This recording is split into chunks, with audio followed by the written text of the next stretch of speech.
अध्याय 7 श्लोक 24 भागवत गीता। अव्यक्तं व्यक्तिम् आपन्नं मन्यन्ते माम् अबुद्धय परं भावम् अजानन्तो ममाव्ययम् अनुत्तमम्। अनुवाद: मूर्ख मनुष्य मुझे अव्यक्त और परम स्वरूप में होने पर भी यह नहीं जानते कि मैं अव्यक्त होकर ही व्यक्त रूप से युक्त होता हूँ। व्याख्या: इस श्लोक में योगेश्वर श्री कृष्ण अर्जुन को समझा रहे थे कि इस साकार शरीर में मैं खड़ा हूँ, कृष्ण का आकार लिए हुए। जो नहीं जानते हैं वे सोचते हैं मेरा आकार ही मैं हूँ। वे मेरे इस आकार के भीतर छिपे उस निरंकार को नहीं समझ पाते हैं।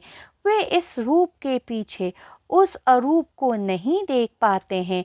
वे मेरे इस शाश्वत सच्चिदानंद स्वरूप को अपनी आँखों से नहीं देख पाते हैं। श्री कृष्ण कह रहे थे कि जो अल्प बुद्धि हैं वे मेरे इस भौतिक शरीर को ही परम परमेश्वर परमात्मा समझ लेते हैं।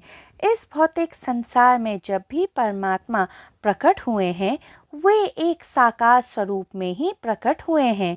वे इस पृथ्वी पर इस भौतिक शरीर में एक प्राणी की देह में ही प्रकट हुए हैं। अल्प बुद्धि मनुष्य भी दो प्रकार के होते हैं। एक तो वे जो परमात्मा के अस्तित्व को स्वीकार नहीं करते हैं, वे कहते हैं परमात्मा है ही नहीं, और दूसरे वे जो परमात्मा के साकार स्वरूप से प्रेम करते हैं। जैसे आपने देखा ही होगा कुछ मनुष्य श्री कृष्ण से प्रेम करते हैं।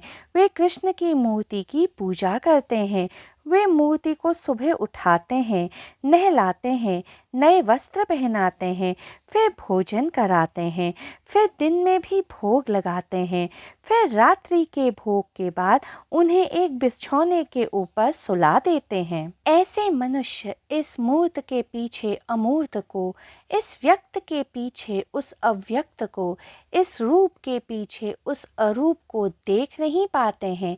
ऐसे मनुष्य मूर्ख हैं।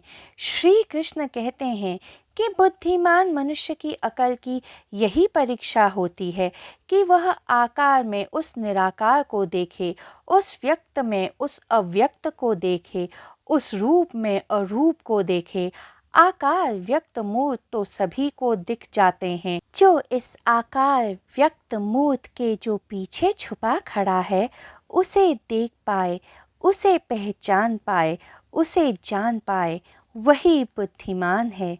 श्री कृष्ण अर्जुन को समझा रहे थे कि जो मुझ अविनाशी शाश्वत सच्चिदानंद को जानना चाहता है उसे मेरे इस भौतिक शरीर के आकार के ऊपर उठकर, उसके परे उठकर देखना होगा। जब गौतम बुद्ध से उनके अंतिम क्षणों में किसी ने पूछा कि आप मरने के बाद कहाँ जाएंगे, तो बुद्ध ने उत्तर दिया कि तुम मुझे समझ ही नहीं पाए, क्योंकि मैं अपने जीवन काल में कहीं गया ही नहीं। प्रश्नकर्ता और सारे लोग सोचने लगे कि कई बार तो हम ही बुद्ध के संग गांव-गांव भटके हैं, फिर बुद्ध ऐसा कैसे कह सकते थे? किंतु बुद्ध सत्य कह रहे थे। बुद्ध जीवन में कहीं नहीं गए, जो गया वह बुद्ध का भौतिक शरीर था।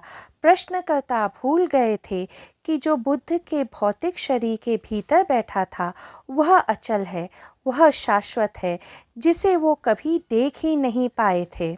इसीलिए योगेश्वर श्री कृष्ण अर्जुन से कह रहे थे कि तू उस अरूप को, उस निरंकार को, उस अमूर्त को खोज, और इसका सबसे सरल उपाय यह है कि तू उसे अपने भीतर से खोजना शुरू कर, क्योंकि किसी और के भीतर खोजने से ज़्यादा सुगम अपने भीतर खोजना होता है। क्या कभी आपने अपनी आंखें बंद करके अपने भीतर देखने की चेष्टा की है कि क्या आप केवल भौतिक शरीर हैं?